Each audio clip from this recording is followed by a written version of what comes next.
Hello guys, we are here inside our classroom today and are getting ready for um, our class on July 1st, and there are 31 students in the classroom and we just changed tables and chairs. This is new, right? This is new guys, and look at this.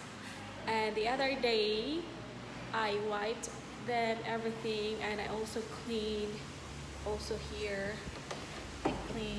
I wiped all the dust, and now I am going to arrange. Okay, so come on and join me guys. Social distancing yung mga chairs and tables guys, kasi kailangan natin. Tapos next week lalagyan namin to dito ng mga plastic na yung mga harang makikita nyo sa banks, sa mga yun para lahat sila ay hindi magko-contact to each other. So yun, there are 31. And let's see.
Ng mga tables and chairs.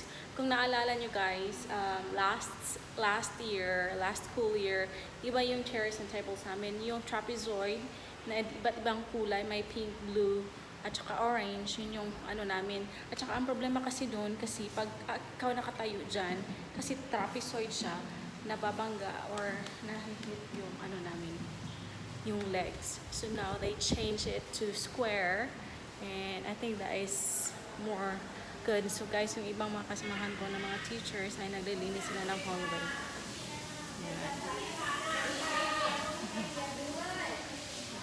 Yeah, they're cleaning up the hallway. And last time also they cleaned up the floor. Now the floor is so clean. At wala akong nagawa dyan. Hindi ako tumulong dyan sa floor kasi yun nga, I wiped all the dust of these chairs kasi ang dusty talaga ito nung pagdating dito kasi bago ba galing sa company. At saka yun guys. At saka I also dusted this one here. So guys, I think next week i-change namin tong mga decor sa classroom namin. Ayan. So here, ayan, we are going to change that.